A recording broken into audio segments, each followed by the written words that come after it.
Hi everyone, and welcome to the first ever CharismaToAC GM session. Today we'll be having a look at what happens between sessions in masks. Now the idea is to make such a video between each session. That's the idea that I'm working with right now. I have no idea if I'm going to stick with that idea, if it's well received, if you guys want to have a look at what happens between sessions. I don't know, but you'll get it, and we'll see how stuff develops in the future. So yeah, bear with me on that one. So masks. Let's get right into it. This video is about what I do in preparation between sessions. Last session, of course, was our first session. We got a huge info dump through character creation. We have a lot of stuff we can work with, and now we need to formalize it and then give it a shape and make sure that we've done what work needs to be done with all of it, so that we can we have something to work with, but also that we leave things open enough for us to for it to be adaptable and develop dynamically. Because as we established in the first session, Mask is a game where we play to find out, and so things will happen over the course of play, or very likely to happen over the course of play, that may change or somehow transform what we think we know or elaborate on what we already knew. So we need to be open and aware of that, so we don't overplan, right? So that's the thing. Let's get right into it. Hello, I'm up here now. So let's talk about what we know to be true based off of last session. So we have a lot of NPCs, unnamed characters that we know to exist in the world, that we need to give some kind of formal structure to, in some sense or respect. And what I want to do is I want to categorize the people we named in two categories. Just named NPCs, or not necessarily named NPCs, but NPCs that we care about by extension of their relationship to the characters, and villains. Now, a thing to be aware of when we're talking about masks: villains do not necessarily mean how to put this? All right, so we have villains. We have the comic book villains. We have the Doctor Dooms, and we have the Sabertooths, and we have the the baddies. But we also have another category of bad guys, if you will, people who are going to mess with the characters. These can be good guys, but they're the baddies in the sense that we use them as ammunition to attack the characters, to poke them, to prod them, to try and see to attack and influence them, and try to drive the narrative and give them something to worry about. So if you followed last session, of course, one obvious example of this would be Faust, who we introduced in the end of the session, who is a member of Finn's order. He's a member of the Vigil, and he is a hero doing hero stuff in and around Halcyon City. But his role is not, right, we established that his role is not to be a hero. His role is not to be a hero or an ally. He was there to mess with Finn, to be why are the roofs on fire? Why aren't you dealing with that? Here I am cleaning up your mess. Why, what kind of hero do you presume to be? And then attack his attack his self-image, and tell him who he is and how the world functions, as the game would put it. And that's a role that can be filled by anyone, friends, family, big, small. All these people can operate in that spectrum. We just need to categorize them between people we know will do that and people who might do that. Now, being that this game is in some sense a teenage drama simulator, taking place in a high-flying, spectacular superhero setting, anyone could potentially like leverage their influence over the characters at some point. But we'll just be categorizing them based on, as I said, who we know is going to and who we think might. So look at the villains for a moment here. We have some characters who we know from last time fit this bill. Take note that though I have Black Raven in here, I don't consider Black Raven a villain. And I'm not going to write moves for Black Raven because Black Raven is a Nemesis character. We are going to learn more about Black Raven as we play. That's just a given. That's going to happen. And as we learn stuff about Black Raven in play, I have the opportunity to fill out information on the character sheet here. And if when eventually the bell tolls and it's about time that we need to actually deal with Black Raven in some manifestation or another, then we'll be creating moves based on what we know at that point in time. But until then, there is no need to, right? Because we'll basically just be it'll be too much guesswork, and it'll lack, in my opinion, the perspective of what might happen to the character moving forward. Because they're like what? They're one of the biggest baddies in this, not in the sense that they have to be a Galactus, but in the sense that they are like one of the most important villains in the game, just intrinsically by the way they're tied to our doomed character. So leave that for now, just sit cozy on Black Raven. And instead, let's have a look at our villain from last session. Let's have a look at Eternity. Eternity is presently in captivity. He was taken in. We are going to. I have this idea that I'm going to be working more with this guy in the future because, well, he's the issue 1 villain, right?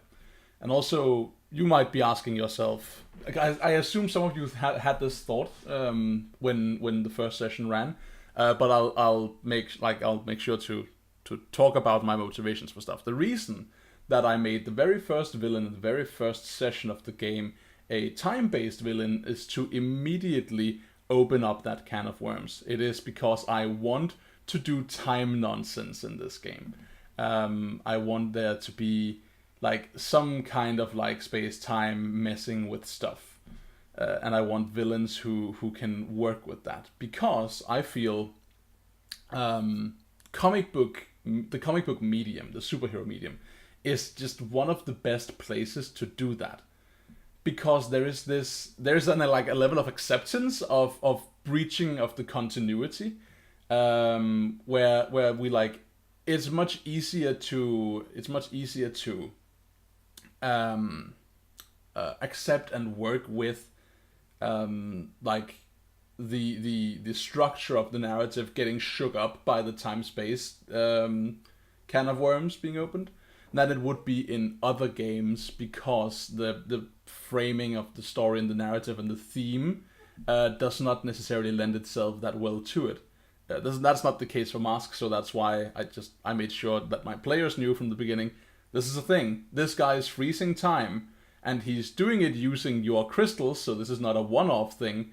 He is using the crystal things that you described being left over from your fight that brought you together. Somehow that's powering his time warp nonsense, and this is going to mean something.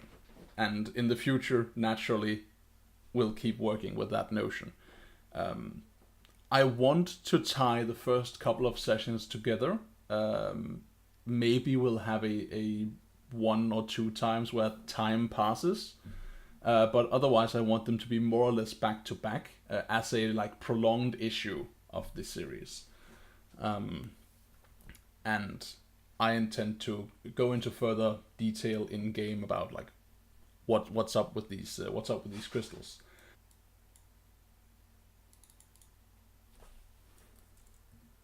Let us just quickly add here is in captivity. Naturally, this being comic book fiction, captivity is such a fleeting thing. Such a fleeting thing indeed. It's actually a good point. We could do like jailbreaking as not just as a jailbreaking is gonna happen as a general presumption. I feel right. It's going to be, oh, you defeated the villain and sent him to jail. Now he's free and doing shit again because heyo, the cycle of superhero life. But also because I don't want to only do that. I think it would be fun to have like at some point have a jailbreak element to the plot, right? And have it be a session based on like preventing or dealing with like a supervillain or metahuman jailbreak. I think that could be fun. Anyway, let's save that for now. So we know Eternity is in captivity. We know that's not going to keep being a thing. Let's look at the other people we got here. So one of the people I want to bring out soon, preferably in the beginning here, like in next session or next session again, is I want to bring out this Sauron the Shamed character, because I want to immediately acknowledge the character's existence and importance. This being the main, the big baddie from the perspective of Finovar's order, right, of his legacy. Now, naturally, fictionally speaking, the big baddie that the Vigil are dealing with and trying to prevent from attacking the world is this like Titan character, Titanus or Titonius. I don't know. We'll officially name the character at some point. But that is like what the Order exists to combat. But the greatest enemy of the Order is the Betrayer, right? It is the former First Watcher, Sauron, who we are going to delve into a bit here. Naturally, this is as with the other character. This will happen over as part of Play 2. We will learn more about this character, and what we write here may not be the final version of this character. Come on now, my mouse is giving me nonsense. There we go. All right, so we copy our template. All right. So, yeah, we know the dude is named Sauron, of course, Sauron the Shamed. But what's his drive? So, he betrayed the Order, but we don't know why he did that. Now, I don't know if Brain has a plan for why he did that, but I'm assuming he doesn't. If he does, we'll just change this as needs be. But right now, let's make up a reason why he would betray the Order to begin with. And naturally, we alluded to some Destiny nonsense in the character creation, right? Where I suggested at least that he was descended from a Mordred. So there's some like I don't want to say inherited sin, right? But that it's the idea that his ancestor was a big bad guy who had betrayed Camelot, and this guy is inspired. Like somehow vested in the actions of his predecessor, right? This is the Kylo Ren to the Darth Vader of the past for the Vigil, and so we need to do something like that. And I'm thinking that the reason he's betraying it, the Order, is because he feels. He feels that they are spending all their time, like, defending against the great Titanus evil power on the other side, when in fact they could be using the fact that they have it locked away and like exploited. So let's say that his drive is to change the status quo.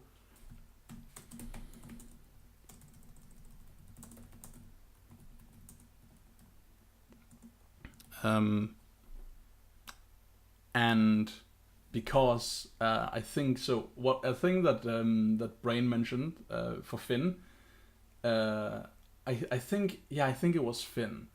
It might have been Nightshade. Either Finn or Nightshade believe that when you have power, you're supposed to use it.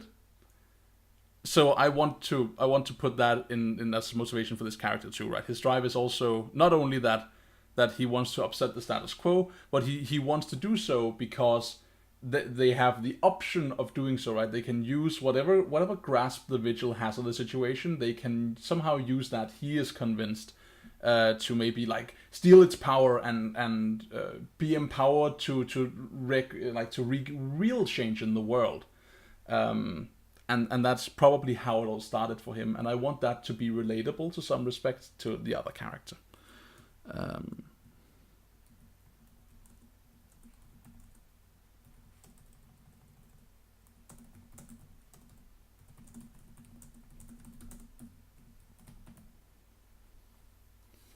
Boom.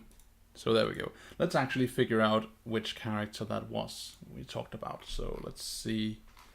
Who was it that believed in... I'm checking my notes here. You can't actually see them. It's good for you because they would boil your brain in the Lovecraftian madness of my note-taking. It is not a pretty sight, I promise you. Alright, so let's see.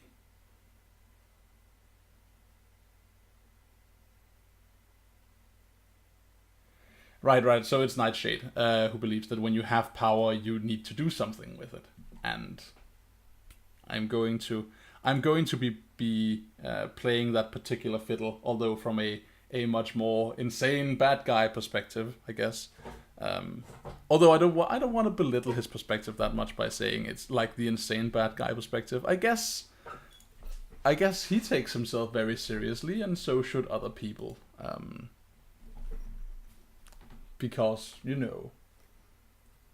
pay attention to the man with the gun. What level of villain? So, when we create that's a good point to talk about. When we create a villain for masks, they come pre-packaged with the same conditions that everyone else does. But as opposed to the PCs, their conditions denote their level of strength. The more conditions they can take, the more powerful they are. Now, this might sound weird, but bear with me. So the idea is, it's not that like let's say you have like a really weak, like opening level villain. Let's say you have something like, what's his name? Like the Leaper or what? Like the leaping French guy from Spider-Man, right? That guy, whose only power is that he jumps and robs banks, right? That's what he does with his power is he robs banks because he can jump. Now, let's say you have that guy. You might think, this is not a particularly hard villain, so let's just make it like a 1 condition or 2 condition villain. That doesn't mean... So let's hypothetically say that guy can be... he can be angry and afraid. That doesn't mean the character of that villain is unable to feel hopelessness, insecurity, or guilt. It just means that the character's themes are like afraid and angry. When the PCs does something to him, his response is going to be, I become afraid or angry. And when I am afraid and angry, I am vanquished. Right? When all my conditions have been filled, I am defeated. So the bigger the threat, the longer we want it to be able to stay on the board, the longer... the more conditions we need to have open for the character. And this can take many forms and shapes, right? Some cases it might be abstract. The big space monster that descends from the sky and like starts burrowing its suckers into the planet and starts draining it of its like vital metaphysical essence, right? That creature feeling guilty or hopeless might be completely unrelatable for us. But the fact is that it just has the conditions, because that gives us room to work with it, right? Does that make sense? At the same time, we can also use it to justify things in the fiction. Like, let's say we have a very powerful character who we argue doesn't really get afraid. Well, if we don't want it to be a like 5 condition villain, then there's no need for us to have afraid as one of the conditions we mark. We just leave afraid open. Like, this character doesn't, generally speaking, get afraid. So whenever you do something, they might get angry or guilty, but you're not gonna scare them. That's not gonna be a thing. Unless they somehow work that in the fiction. Then, of course, we can always shift and change stuff. But the point remains, right?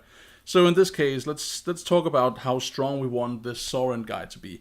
Now, I imagine him being he's a big bad, but the way his badness works is not that he's not a Doctor Doom.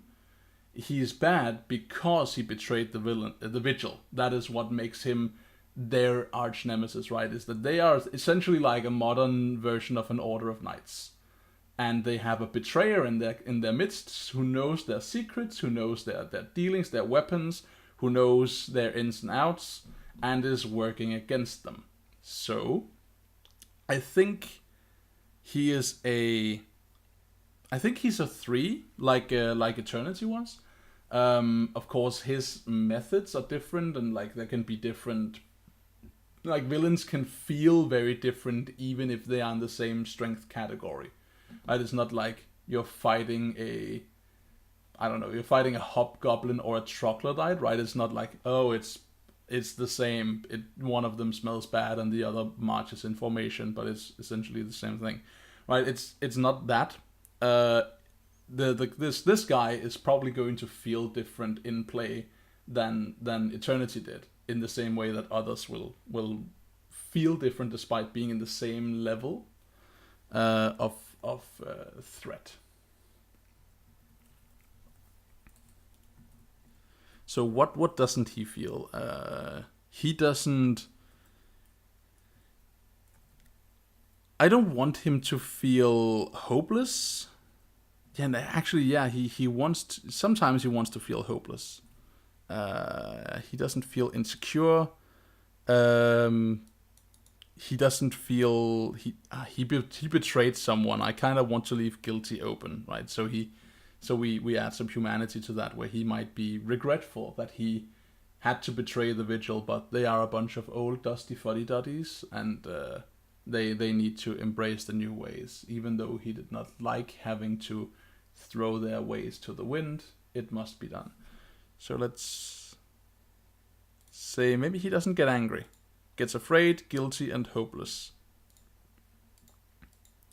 These are the things we can harp on with this guy. Actually, let's skip afraid instead and leave angry open. Right, because to want to upset the status quo, it seems very natural that you would get angry at what has come before you, right? He gets angry at the status quo, and consequently he wants to upset it.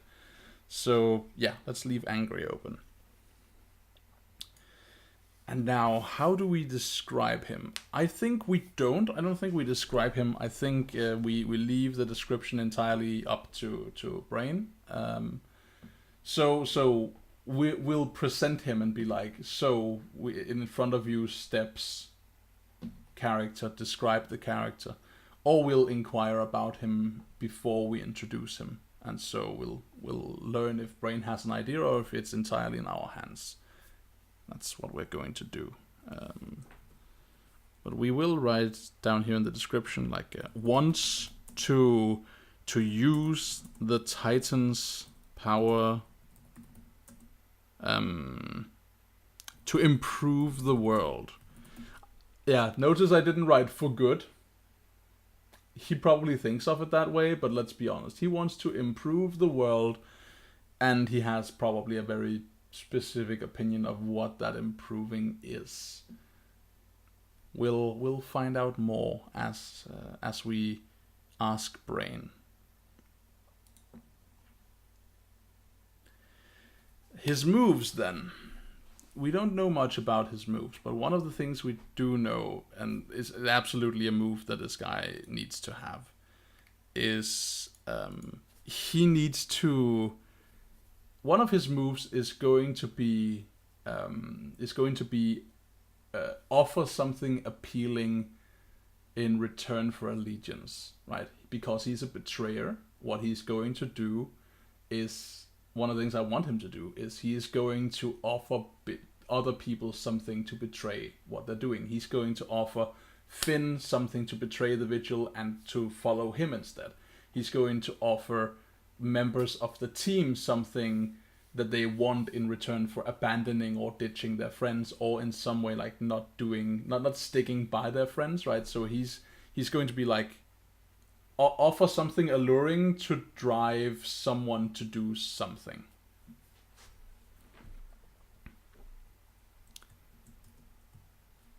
Let's see, how are we going to word that?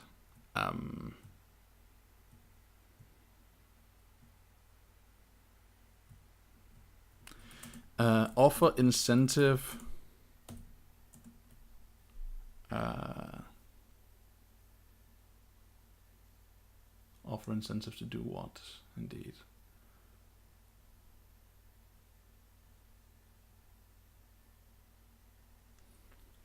Let's just write it. Let's just write betray your ways.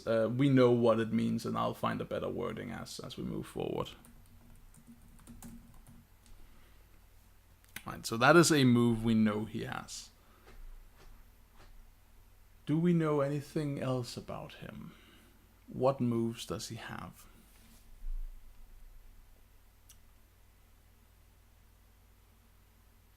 He definitely has like a twisted version of the Excalibur magic transformative bracer thingies going on from the Vigil. Maybe his bracers still work, right, despite him betraying the Order, and the people in the Order are confused why the lady in the lake hasn't like stripped him of his power. Either that, or he maintains the power, but in like a twisted way where it's like false, right? It's his power has been taken away, but he's still like he's manifesting some kind of bastardization of them. That's a thing we could do. But what shape would that take? That would take the shape of...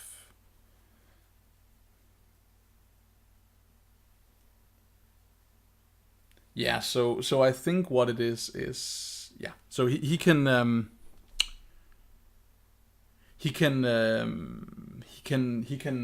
strike. He can strike at someone. He can strike at someone with weapons of darkness. Boo. Yeah.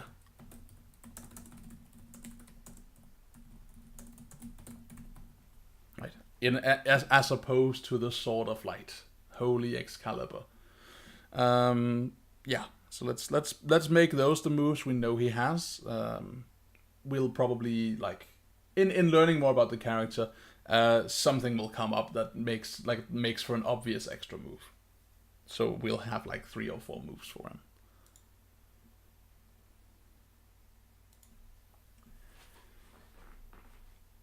What else? We can talk about moves for Susan Ramirez. That's a character.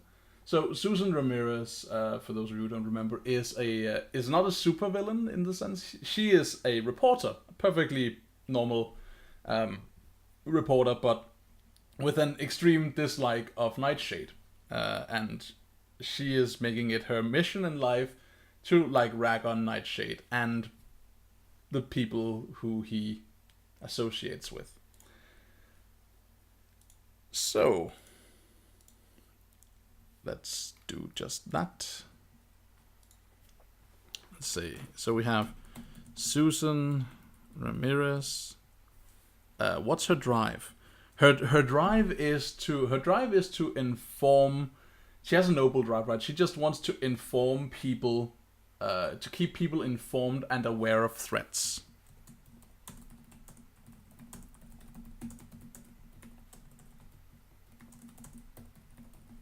Right. Her goal is not to be mean to Nightshade. Her goal is to warn the people that she believes Nightshade is dangerous.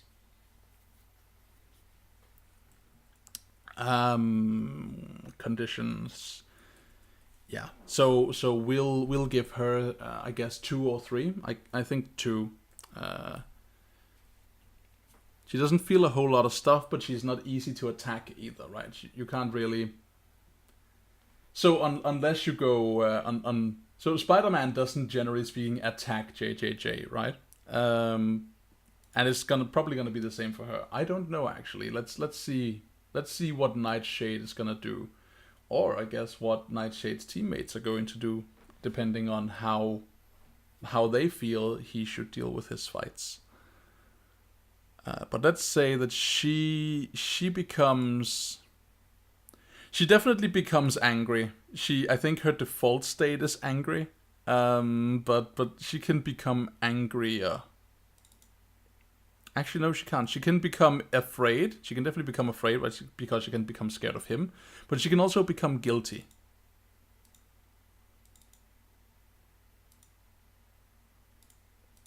Actually, no. She can become insecure. She can doubt herself. Yeah. So she can become scared of the big bad, evil, vigilante, masked teenagers. And she can become insecure in her own position. That is a thing. Yeah, that seems good. So, what are her moves? Her moves are. So, keep in mind here that we don't need to make like a ray gun move for her, right? We don't need to make a conventional supervillain move, because she's not strictly speaking a villain as much as she is an element likely to oppose the characters. That makes sense. So a move that she will be using all the time and that we will be seeing often on like jumbotrons all over Halcyon City is going to be call out and besmirch masked vigilantes, aka our player characters. What more is she gonna do? She's going to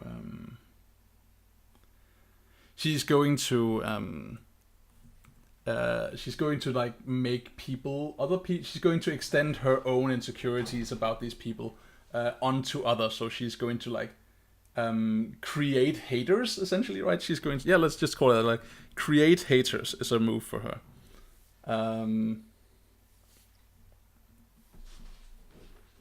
We can use to craft voices in the crowd. And then she is going to be able to... Do we have an obvious third move for her? Yeah, we do. She has a... She can influence. She can influence people in power.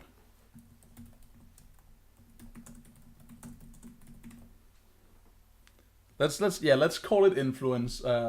Because we'll probably at one point there'll be like a mind villain who can do the same thing, but those two will have different connotations, right? It's going to be influence people in power by presenting news, and it's going to be like mind control someone. It's like this the typical trademark hateable reporter. What's the name of her show, do you think? I think I actually already made a joke about that in the YouTube comments. Yeah, I did. So it's the Ramirez remonstrations, I think it was.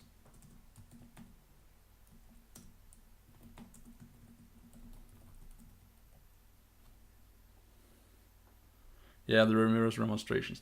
We need to get like, I need to sit down and watch. I never thought I'd say this. I need to sit down and watch Bill O'Reilly. May any god or deity or spiritual entity out there have mercy on my soul. I need to sit down and watch The Factor so I can like embody the angry nonsense bullshit spewing. Yeah. Let's just call it that. Let's parentheses watch The Factor.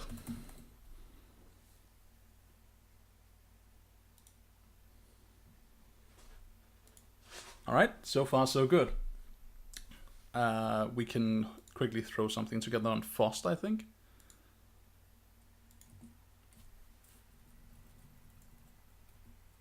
So we don't actually know what that guy's name is. We just know he is Faust of the Vigil.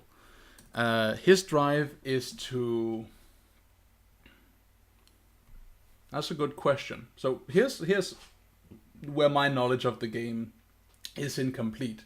I'm not aware if I should be giving him a drive based on what he's going to be doing, mechanically speaking, in the game, or if it's going to be like what he thinks he's doing. It's gonna be what he thinks he's doing. That has to be it. So yeah, his drive is going to be to serve and protect. That is what he wants to do. He wants to be a hero.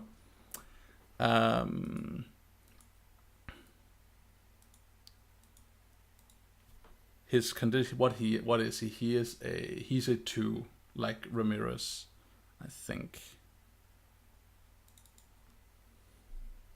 Is he a 2 or is he a 3? He's a 2. Okay. He becomes angry and he becomes guilty.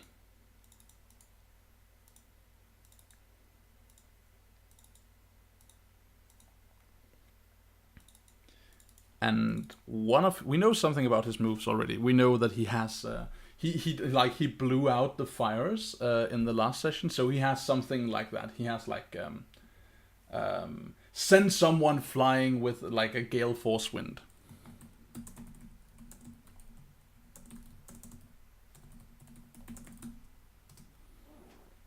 Aside from that, he also what more does he have? Does he have like a power dedicated to messing with Finn and the others? Yeah, he definitely does. Let's make one of his moves. Yeah,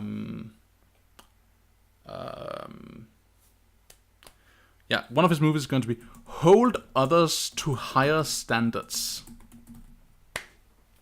Yeah, and what else he would have? Let's find out in the future.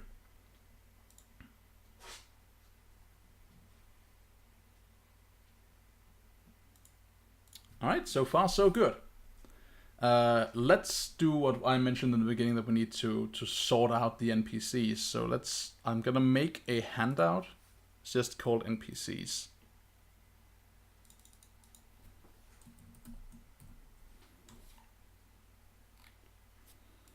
And we need to take note here of which NPCs we actually know to exist in the game based on what we were told last time.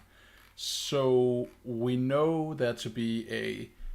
let's start at the top. Let's start with Sparrow. So we know Sparrow has parents. We know Sparrow's parents knows that she has superpowers. And although they don't like her getting out there and getting in danger, they want to be supportive. So let's create them. Let's Mr. Sparrow... Mrs. Sparrow.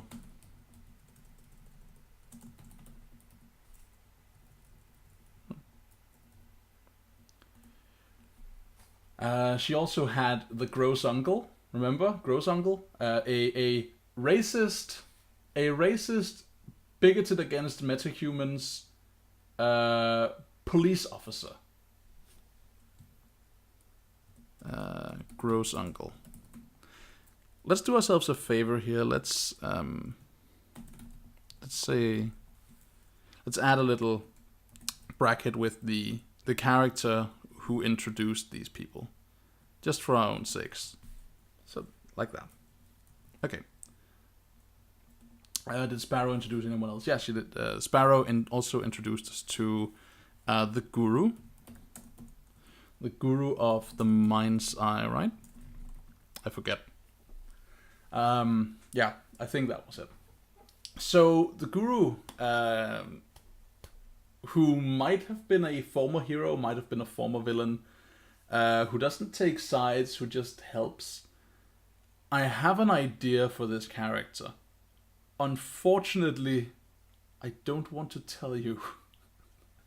No, this is not cool. I make this video for you guys so I can give you a look at what I'm doing back here, but actually I don't know that this is gonna be the thing, right? So this is worth keeping in mind. As I said in the beginning, we play to find out. I'm not going to make any decisions that I will cleave to so much that I won't like let them develop in play. But I am going to give myself a personal note here that, yeah, okay. So something might be up with this guy, and something is going to be up with this guy, but something might be up with this guy that I'm not telling you. There might be a reveal, and it might take some time for it to come to that, but we'll see. Anyway, let's move past him for now. He is definitely going to be one of the characters in some way touching Sparrow's mind. But I'm not going to make him a villain. I'm not going to make him one of the baddies yet. Then we had Nightshade.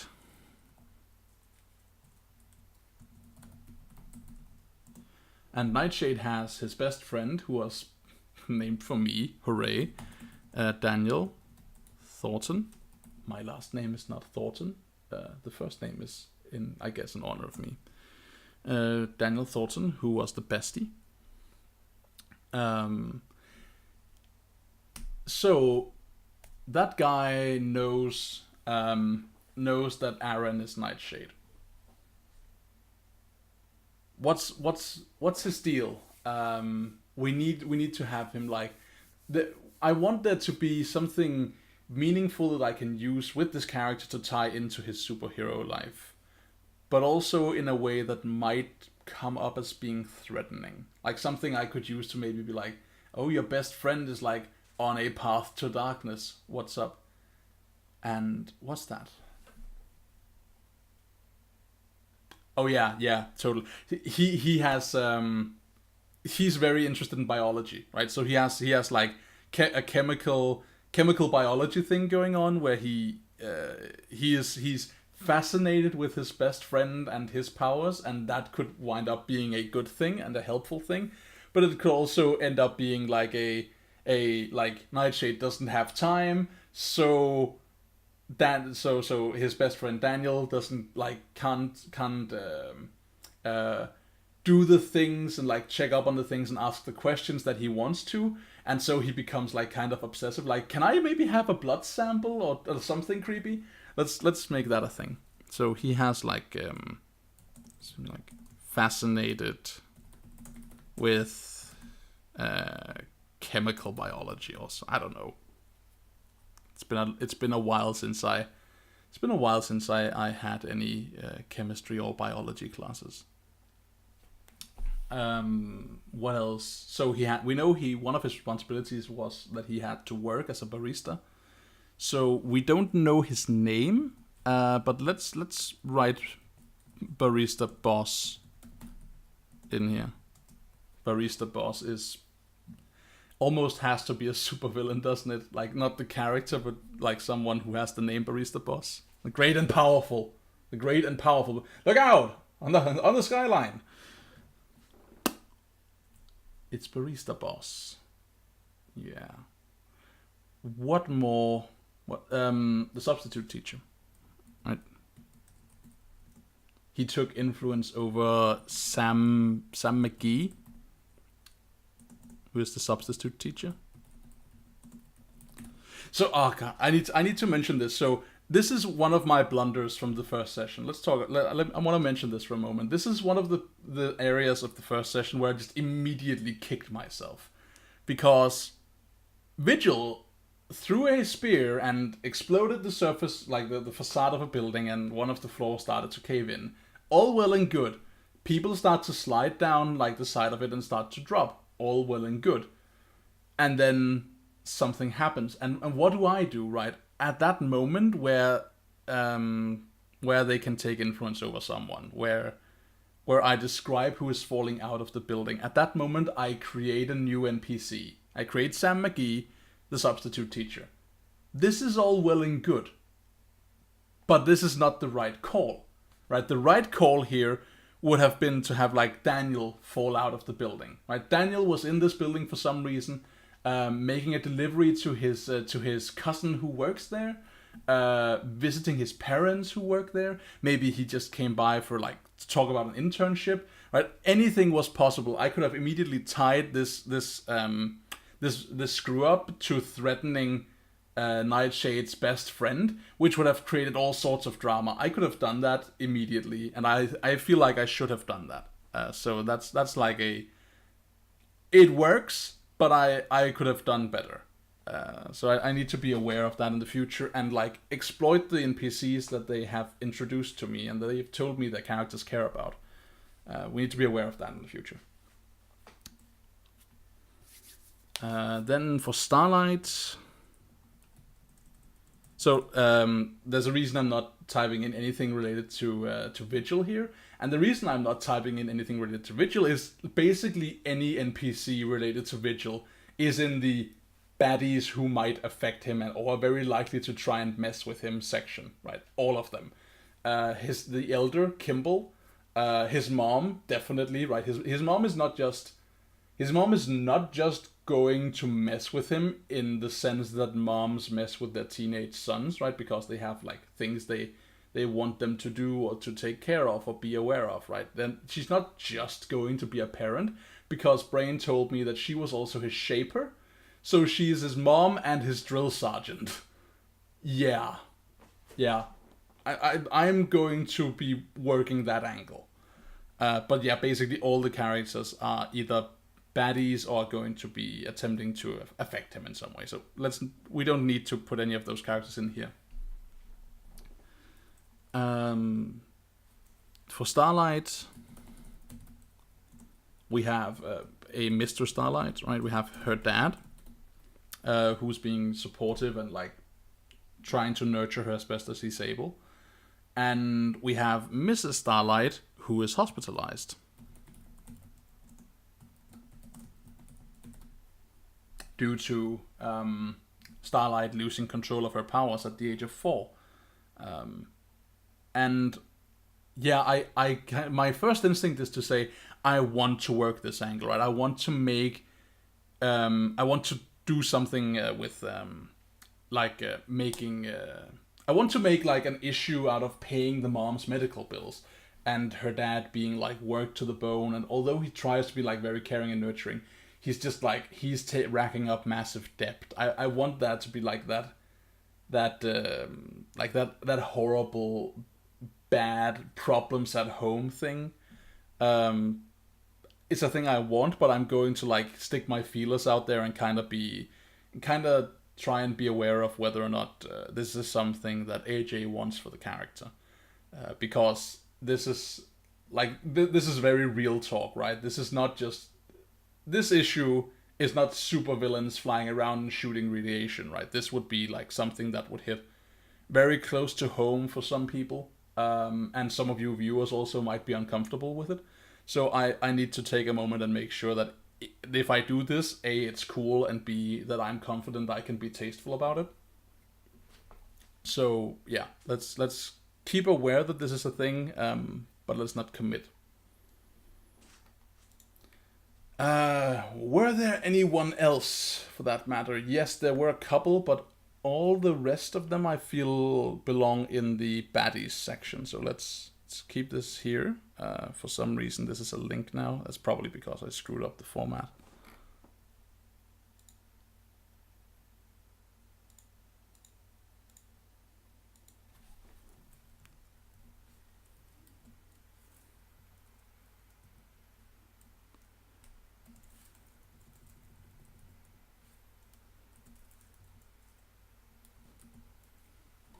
There we go. Yeah, okay, whatever. I'll find out why that's a thing and deal with that in the future. So there were some other people mentioned. We're going to throw them into villains. Vigil's mom, Pala.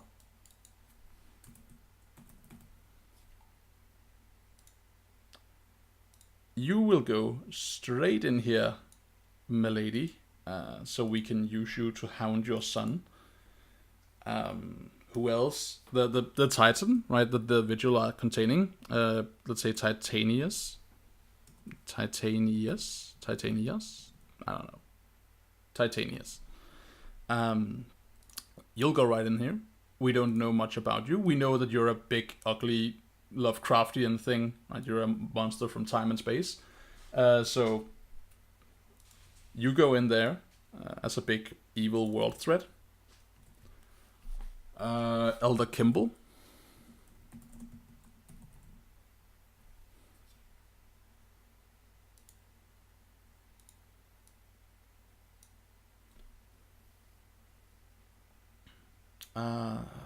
Who else? They had someone at City Hall had a grudge. It was the deputy mayor, who we called Diana Nielsen, in reference to Diane Nelson. Who, by the way, to correct myself, it's not that I didn't know this, it is that my mouth doesn't always do what I want it to, and my brain got its wires crossed. Diane Nelson is not the owner of DC Comics, she's the CEO of DC Comics. So, Diana Nielsen has a bone to pick with the heroes on whose team her son were paralyzed. And so actually let's add Mark to that. Let's not add Mark as a villain, but let's add him up here as NPC. And he's for all of them, but that's just Mark Nielsen, former team member. It's a pretty dark turn of events that was described to us in that whole when your team came together section. Like, when your team came together, one of you didn't.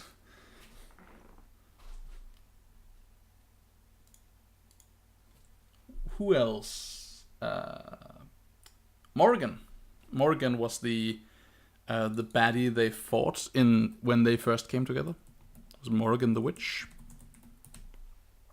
Descendant of Morgan, right? So she in some way harkens back to Finn as well. A lot of stuff, not surprisingly, a lot of stuff tied to the legacy, right? It's kind of intrinsic to the playbook that stuff will be tying into their legacy, and this is also the case for Morgan, who we will figure out more about in the future. I feel we should know something about her already, right? We need to just establish some facts about her,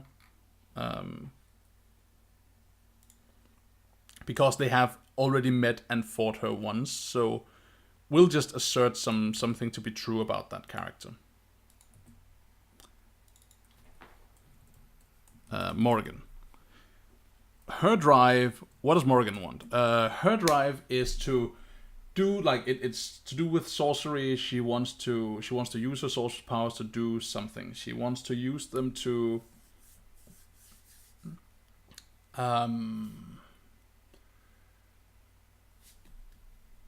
what do you use what do you use unlimited power for? Unlimited power, indeed. What do you use that for? Because that's what she wants to have. So she can rule everyone. Is not really, I mean, yeah, but you want the reason you want to control other people is because what? You want to create a better world, a world in your image. Does she care about that? No. Morgan, yeah. So Morgan is descendant of Morgan the sorcerer from the Arthurian legend. And Morgan is still alive. Morgan exists, or she's dead, right? Like, physically speaking, but her spirit is like compelling Morgan to do these kinds of things. Morgan is like the same age as the she's maybe a bit older than the team, but she's like the villain who has the evil ghost on her shoulder, right? Like, urging her to do bad things. So the reason she wants to do this is to honor her ancestor, right? Is to honor her lost predecessor. It's actually to honor her legacy, right? She is a fallen legacy character, if you will. To do right by her legacy.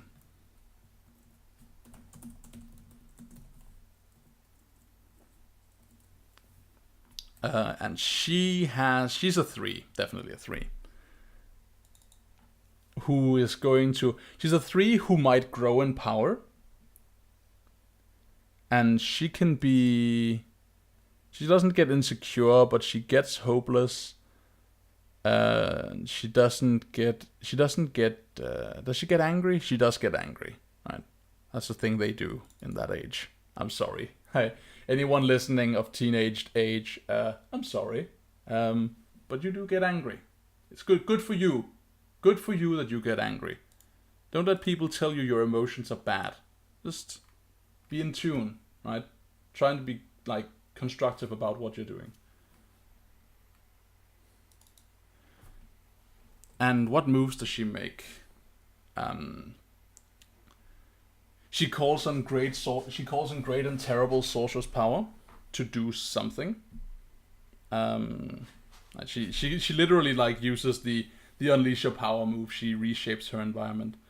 But she uses it to do what?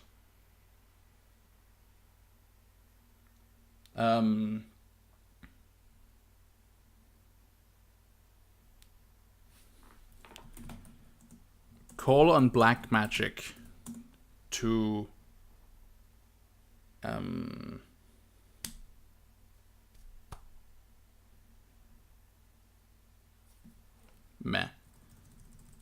strike someone with a bolt of dark magic. Boom. There. What else does she do? Call up creatures from the netherworld to attack, to do her bidding. And what's her third move? Not necessarily her last move, but her third move. What is her third move?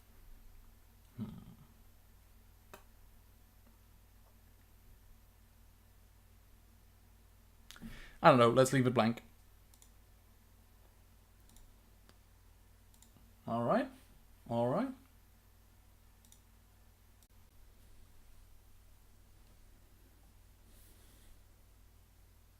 Before I forget, we should add Captain Agus, right?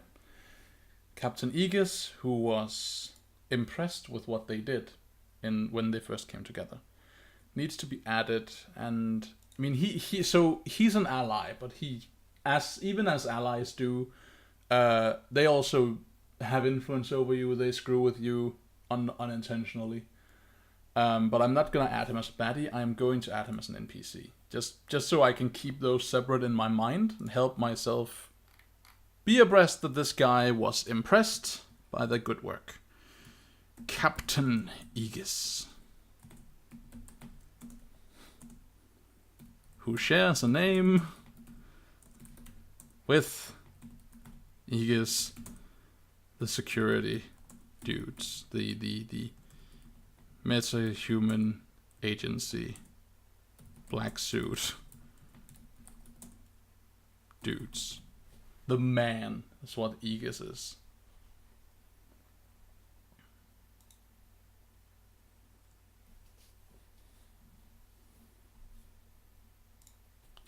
Alright, so far so good.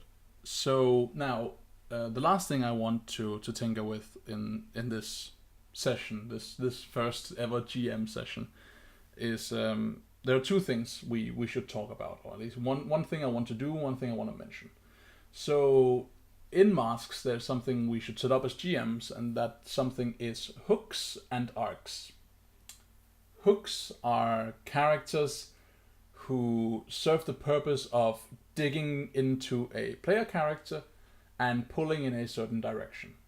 And usually hooks come in pairs, one dragging in one direction, one dragging in another direction.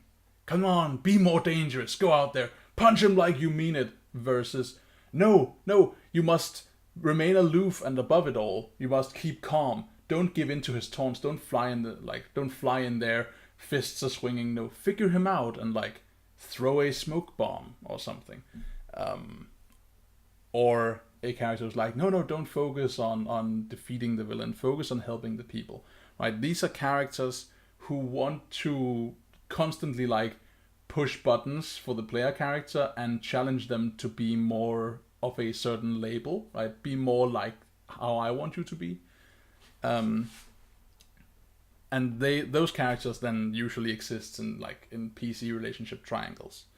So let's figure some hooks. The other thing is arcs. We can design arcs. I'm not going to do that, not after my first session. I'm going to do that probably after the next session. The only thing I will say in terms of like planning for the future, right? Arcs is designing events that will transpire in the future, or designing the framework of what is going to occur in the future, and so the players will act within that framework, and then players will find out, and we'll see what happens. But I'm not gonna make an arc this session. Instead, I'll be mentioning briefly what I intend to have happen next session. Next session picks up right after the first session. And I want to bring in, as I mentioned, Sauron the Shamed in the next session. I want to bring him in, and I want to include, like maybe have him teamwork with, or allude to teamwork with, Black Raven. Right? I want Black Raven to be in there. I want to give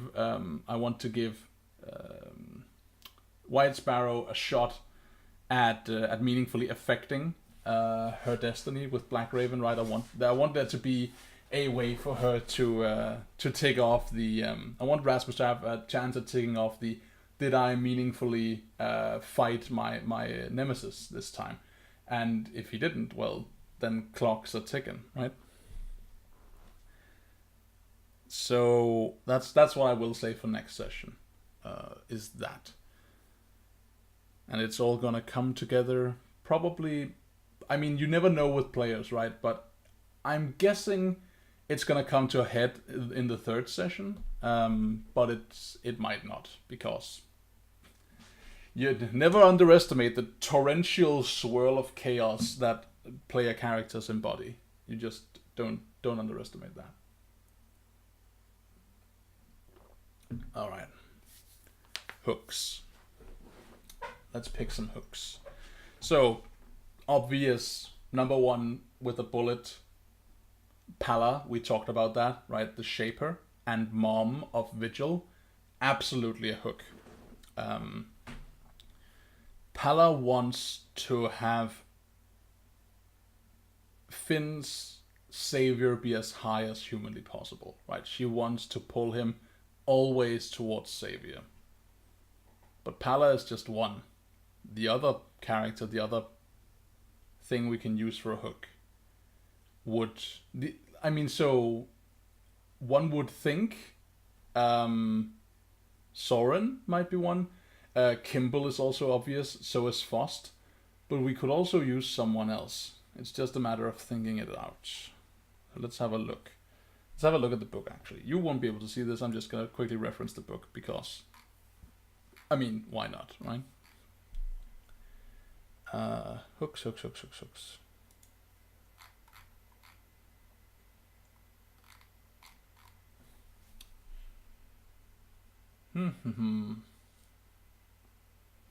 Yeah. Okay, so let's make a new handout called hooks.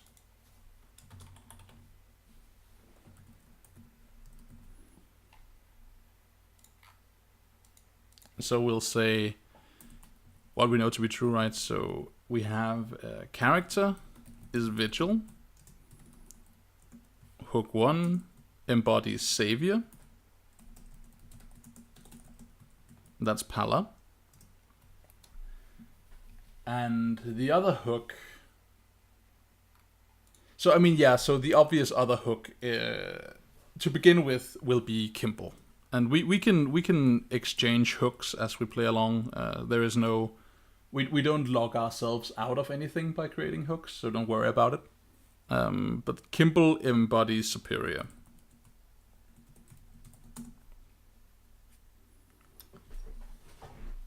Superior or freak? I think superior.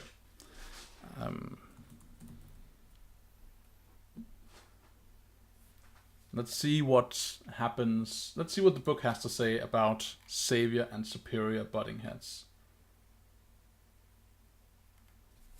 It is about this pairing is about whether heroes should be proactive or reactive. Saviors respond to threats, but superior PCs read the situation and manipulate those around them to take action. Yeah. Let's see if freak is more appropriate to what I'm thinking. It's about responsibility. What responsibilities does someone have with intense power have? Are they beholden only to their own power, or are they burdened with the need to make use of their powers for the greater good? Actually, yeah, so that's what this is. Let's change it back from superior to freak. So, his mother wants him to be out there, to be a superhero, to save people, to be actively invested in Halcyon City. He has a superhero team who will help him do that, right? Like, he's part of the team. He wants to be part of the team. This is all a thing that is going to happen. But at the same time that he has these go out there and be a superhero, we have the other character, right? We have the respected elder of his order who holds like authority over him to a certain extent, who is an important person in the organization that is essentially a family, right? That has been the family that Vigil grew up in. That man is telling him to like isolate yourself from these people. Know your duty to your order alone. Stop like running into stupid situations and like and not focusing on what's important. So he wants Vigil to pull away from these things. Now, it's by the very construction of the game, it's very likely that Vigil is going to be pulled more in the savior direction than the freak direction. Not because the labels are biased, but because of the division I just talked about, right? Because one of them is staying with the team, which is the crux of the game, and the other is like leave the team and go and be like this weird monk knight standing silent Vigil. And he's probably not going to do that, but having that temptation over him is still a cause of conflict, so it's a perfectly valid way to run the hook. We don't need to have like a massive doubt what way he's going to go, especially not when both of these hooks have influence over him. And all the same, right?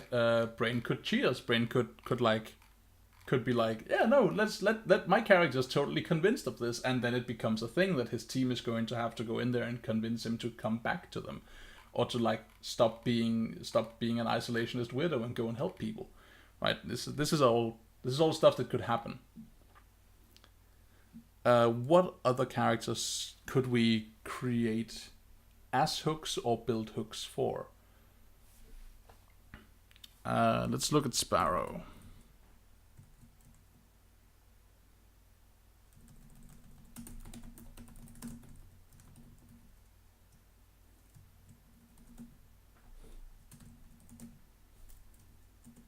What are the obvious hooks here? What are the obvious hooks for Sparrow? An obvious hook, I guess, is a gross uncle, right? Gross uncle wants her to feel like a freak. He doesn't want her to feel like it in particular, right? But he goes on and on about how bad metahumans and supers are, and how they're interfering with his job, and like he probably rattles on some false statistics and like just always like validates his own opinion to such an extent that like him doing that is going to make her feel like she doesn't belong, right? He's going to make her feel like her feel like a freak.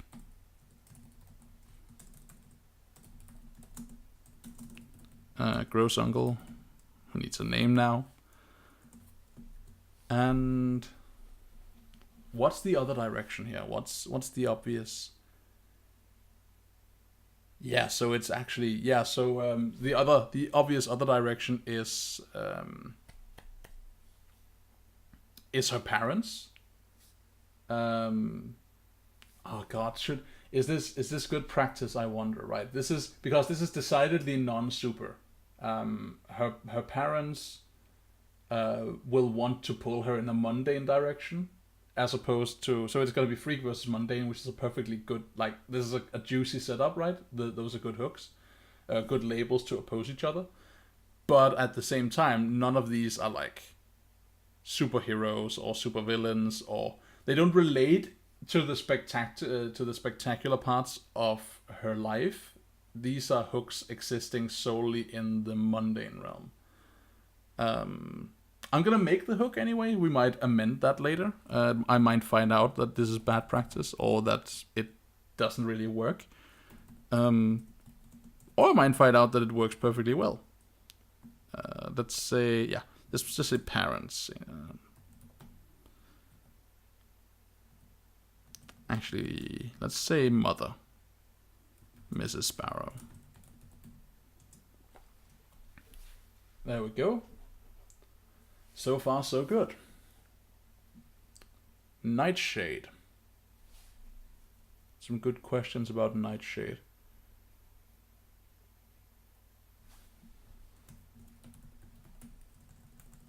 Again, character Nightshade. Hook 1 and hook 2. Let's create some hooks for this character. So interestingly, Nightshade, as was mentioned, is pretty new to his powers. It's not exactly completely green, but he's pretty new to them. So one of the things we could do is we could create, we could introduce a character who could embody superior, or who in some way could relate to his power, right? In a superhero way.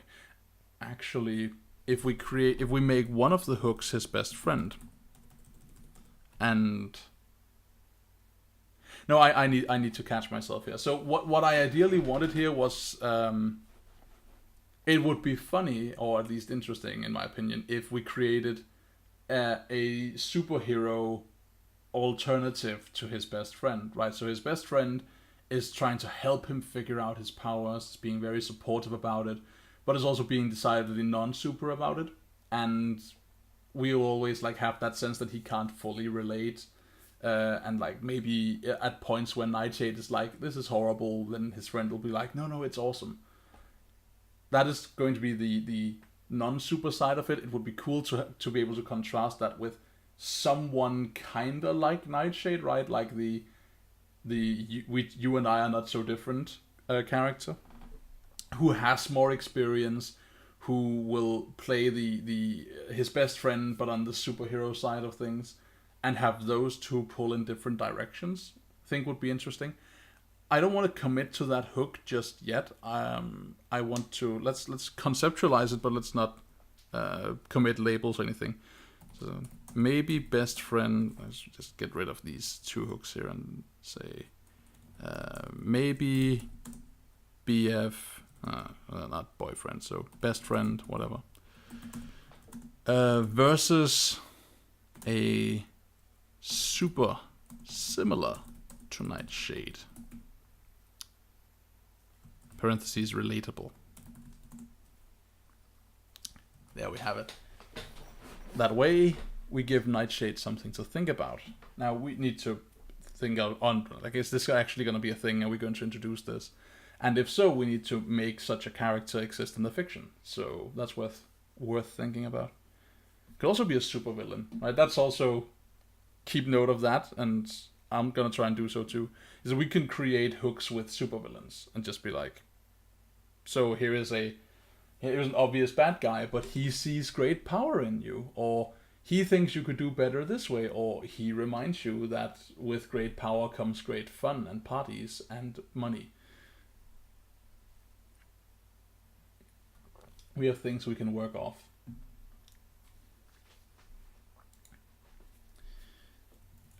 Starlight.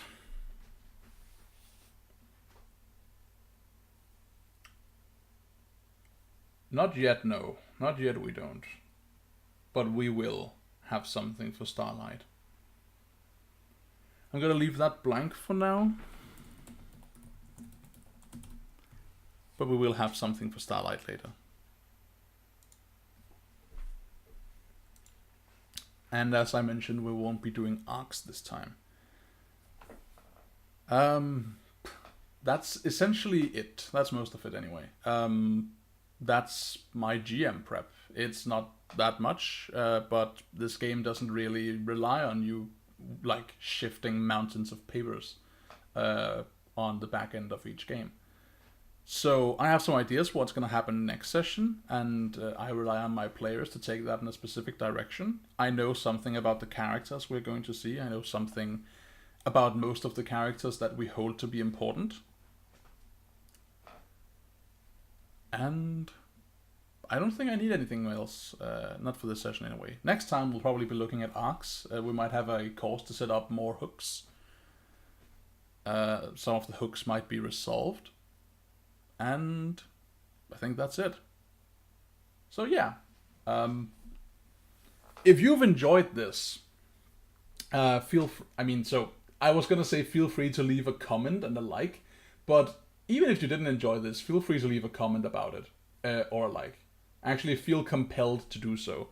I would love to know what you think about this. I would love to know if you like to have a look at what I'm doing here on the back end of stuff. I would love your input on the format, if you wanted to do something similar, you wanted to do something different. All of that would just be perfect for me. So please, if you liked it, leave a like. If you didn't like it, leave a dislike. If you want to recommend some Masks to your friends, do so, because Mask is a great game that deserves a lot of attention for being a great and awesome game. And maybe recommend them to the channel so they can come here and watch us play Masks and we can have fun together. Other than that, yeah, I think that's it. So, yeah. I don't know how to end videos. How end video? Bye. Bye, everyone. Hi. See you next session.